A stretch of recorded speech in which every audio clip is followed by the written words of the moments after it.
Yang kami hormati Bapak Rijal Adi Mayuda MPD selaku dosen pengampu mata kuliah metode penelitian fisika. Yang kami hormati serta kami banggakan seluruh mahasiswa pendidikan fisika yang hadir pada presentasi siang kali ini. Assalamualaikum warahmatullahi wabarakatuh. Salam sejahtera bagi kita semua. Sebelumnya, izinkan saya untuk memperkenalkan diri terlebih dahulu. Nama saya Murni Cucu Anjani beserta keempat rekan saya dari kelompok 3, Remilda Agustina, Iklimah Badriah, Iqbal Kurnia, dan Irma Rahmawati.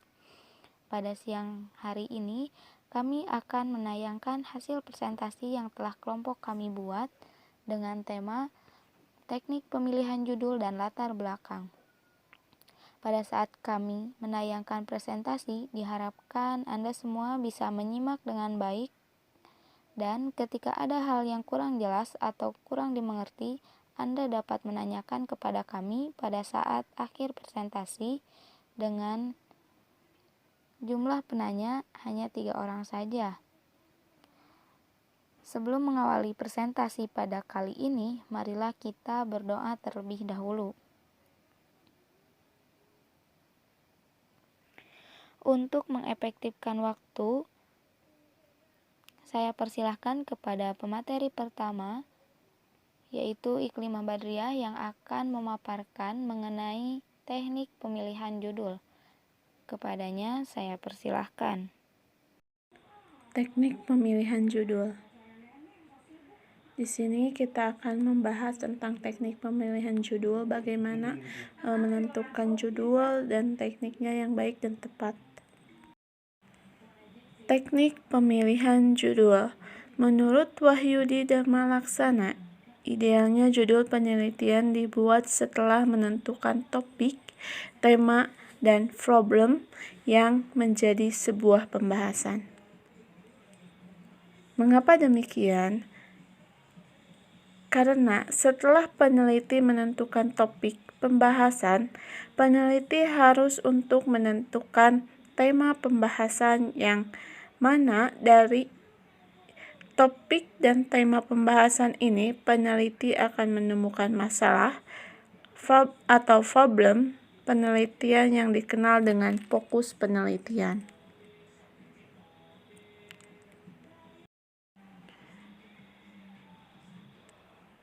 Faktor-faktor yang mempengaruhi pemilihan topik.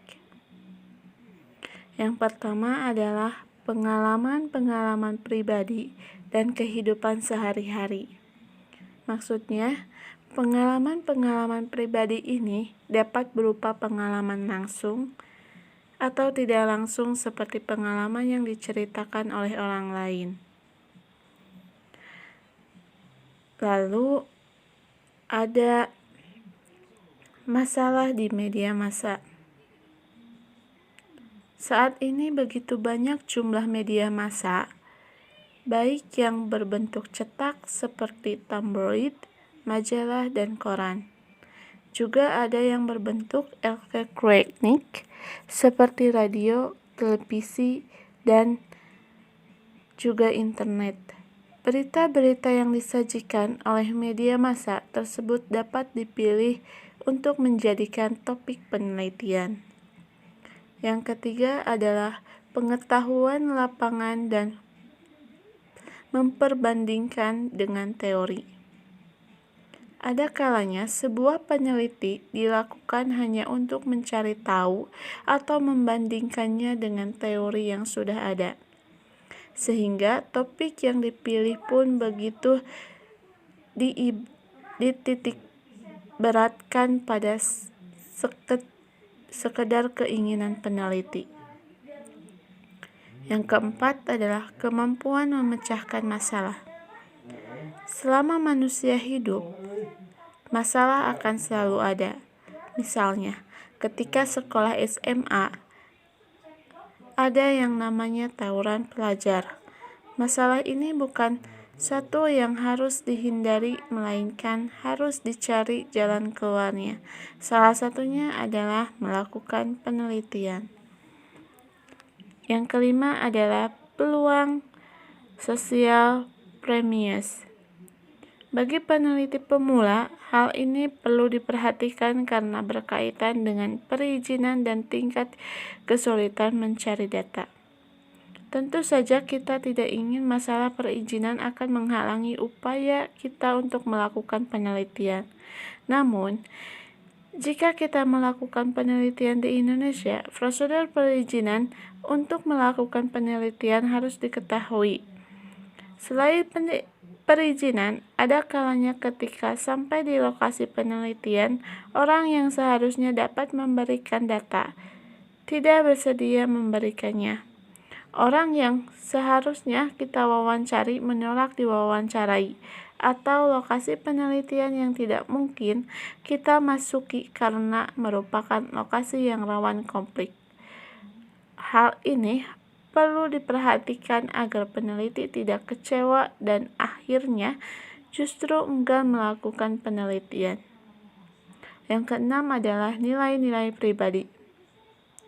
Seringkali antara satu individu, masyarakat, wilayah, atau bangsa memiliki ciri khas yang berbeda antara yang satu dengan yang lainnya, yang kemudian berakibat bahwa antara satu individu, keluarga, dan masyarakat ini memiliki keragaman nilai-nilai. Ini juga merupakan topik yang menarik untuk diteliti. Baik, di sini saya akan melanjutkan materi yang telah dibahas oleh rekan saya sebelumnya. Nah, jika faktor-faktor yang telah disebutkan oleh rekan saya sebelumnya tersebut dirasa terlalu luas, maka kita dapat melakukan teknik penyempitan topik menjadi pertanyaan penelitian atau research question dengan cara yang pertama, melakukan kajian literatur. Yang kedua, mendiskusikan dengan orang yang menguasai topik tersebut. Yang ketiga, menetapkan isi secara spesifik. Yang keempat, menentukan tujuan penelitian. Maka, saya tegaskan bahwa rencana penelitian bukanlah berangkat dari judul penelitian, melainkan mesti berangkat dari topik dan tema utama yang dikenal dengan fokus utama. Karena judul penelitian sangat berkaitan dengan topik dan tema yang menjadi fokus utama penelitian. Setelah itu, kita pastikan bahwa judul penelitian yang telah kita buat mengandung unsur problem, metode, dan hasil. Selanjutnya, agar kita mudah untuk memahami topik atau judul ini, saya akan menyampaikan atau memaparkan contoh judul penelitian menurut Wahyudi Dharma Laksana, yang mana judulnya ialah Konsep Social Distancing menurut Sarah Hadis untuk Peperangan Lawan Wabah Menular, di mana dalam topik penelitian pada judul di atas ialah konsep social distancing, sedangkan tema pada judul di atas adalah menurut Sarah Hadis. Hal ini dapat digarisbawahi bahwa konsep social distancing merupakan sebuah problem yang belakangan ini sedang hangat dibicarakan. Sedangkan kalimat menurut Sarah Hadis merupakan sebuah metode yang akan digunakan dalam penelitian. Nah, untuk peperangan dalam arti pencegahan lawan wabah menular merupakan hasil atau solusi yang diharapkan. Yang ingin ditekankan lagi di sini adalah sebuah judul penelitian hendaknya mewakili unsur problem, metode, dan hasil yang diharapkan dalam sebuah penelitian. Sekian yang dapat saya sampaikan. Selanjutnya, saya serahkan kepada pemateri selanjutnya. Baik, yang selanjutnya ada teknik pemilihan latar belakang atau teknik pembuatan latar belakang yang akan disampaikan oleh saya, Remilda Agustina. Terkadang dalam pembuatan makalah atau proposal, kita seringkali bingung dalam menjelaskan latar belakang. Sehingga yang pertama harus kita ketahui latar belakang itu apa sih? Latar belakang dalam penelitian itu menyajikan gambaran yang dapat menjelaskan mengapa sih suatu penelitian itu menarik untuk diteliti. Biasanya, latar belakang ini disajikan dalam bentuk deduksi, dimulai dengan hal-hal yang umum dan diakhiri dengan pembatasan masalah. Nah, dalam pembuatan latar belakang ini terdapat dua model yang dapat digunakan. Yang pertama, menguraikan adanya kesenjangan antara kondisi objektif dengan kondisi normatif atau asumsi-asumsi tertentu. Jika peneliti menggunakan model ini, kondisi objektifnya dapat digambarkan melalui data sekunder yang ada, sedangkan kondisi normatif dapat berbentuk teori, nilai, atau norma yang berlaku umum. Misalnya nih, jika kita ingin menggambarkan tentang pemanfaatan kartu sehat di Indonesia, maka dapat digambarkan dengan kondisi objektif masyarakat miskin di Indonesia yang jumlahnya meningkat, dan adanya ketimpangan pelayanan antara masyarakat miskin dan yang kaya ketika kita meminta pelayanan kesehatan. Nah, uraian ini kemudian dihubungkan dengan norma atau aturan yang berlaku umum, yaitu hak warga negara untuk memperoleh pelayanan kesehatan tanpa pandang bulu, serta kebijakan pemerintah di bidang kesehatan, seperti kompensasi pengurangan subsidi bahan bakar minyak untuk bidang kesehatan. Nah, untuk model yang kedua, menggambarkan perkembangan teori atau suatu kondisi objektif tanpa membandingkannya dengan kondisi normatif. Jika peneliti menggunakan model ini, peneliti hanya menggambarkan karakteristik suatu gejala secara lebih rinci. Misalnya, jumlah orang miskin yang semakin meningkat serta pelayanan yang buruk dalam bidang kesehatan, atau bebas saja sih membandingkannya bisa dengan bidang yang lain. Tidak perlu membandingkannya dengan hak-hak warga negara atau kebijakan pemerintah. Nah, dalam bagian latar belakang ini, peneliti atau penulis bisa menggunakan alat bantu yang agaknya kita sudah cukup familiar dengan istilah ini, yaitu 5W 1H, yang mana memuat what, who, when, where, why, dan how. Yang pertama ada what. What ini memuat pertanyaan apa sih yang sedang terjadi atau apa sih masalahnya, apa sih yang kita teliti. Kemudian selanjutnya who. Who ini siapa yang mengalaminya. Lalu when ini menjelaskan kapan masalah ini terjadi atau kapan masalah ini kita teliti. Kemudian where ini memuat di mana permasalahan itu muncul secara spesifik atau di mana masalah ini kita teliti. Lalu why ini memuat mengapa gejala tersebut dapat muncul atau mengapa kita meneliti masalah ini. Lalu how itu bagaimana hubungannya dengan gejala lain. Nah, penggunaan alat bantu ini tidak terpisah dengan model yang digunakan dalam pembuatan latar belakang masalah yang dua yang sebelumnya saya sampaikan. Nah, penggunaan alat bantu 5W dan 1H ini saling melengkapi dengan dua model yang tadi dalam pembuatan latar belakang. Selanjutnya, maka akan timbul yang namanya pertanyaan, apa yang akan diteliti atau dijelaskan. Kalau dalam penelitian kuantitatif, akan berkaitan tentang gejala sosial. Setiap gejala sosial dinyatakan dalam variabel-variabel. Nah, variabel ini merupakan konsep yang mempunyai variasi nilai atau intensitas atau jumlah. Sebagai contoh, kita akan mengukur bagaimana pendidikan seseorang.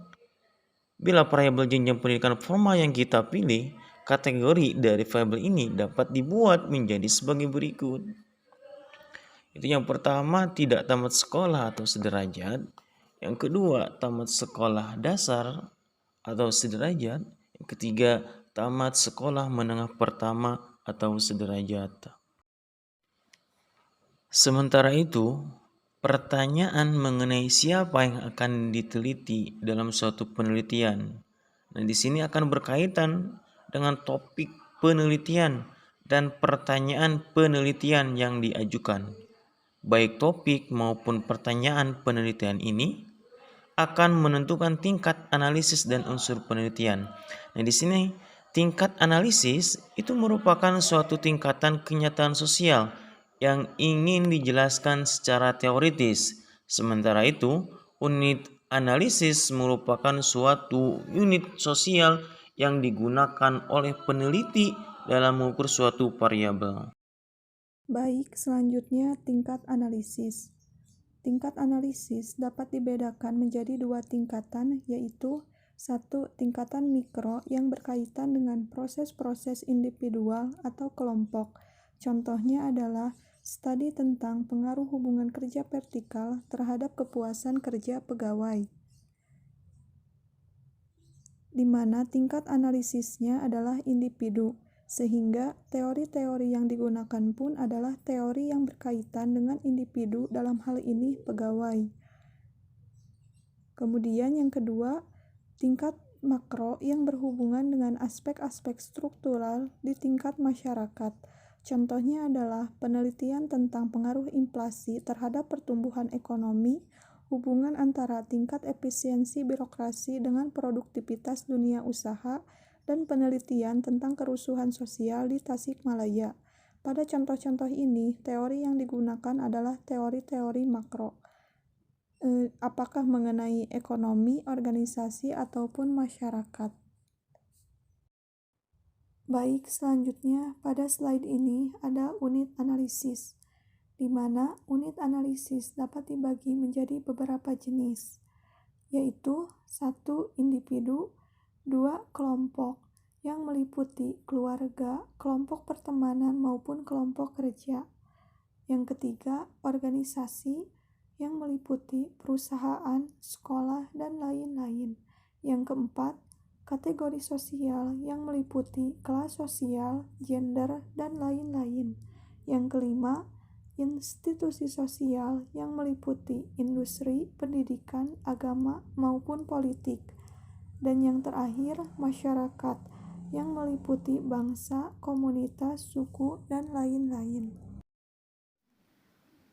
Alhamdulillah, penayangan hasil presentasi dari kelompok 3 telah selesai. Adapun referensi yang kami gunakan dalam presentasi kali ini diantaranya sebagai berikut. Baik rekan-rekan sekalian, sebelum saya mengakhiri presentasi kali ini, saya akan membuka satu sesi tanya jawab untuk 3 penanya terlebih dahulu. Jika ada yang ingin ditanyakan, silahkan untuk menyebutkan nama, dan ketika telah saya persilahkan, maka Anda bisa mengajukan pertanyaannya.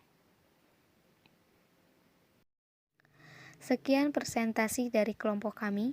Terima kasih telah menyimak dan mengikuti presentasi kali ini dengan baik.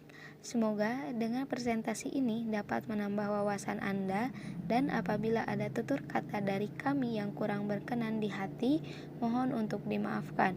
Selamat siang dan sampai jumpa. Wassalamualaikum warahmatullahi wabarakatuh.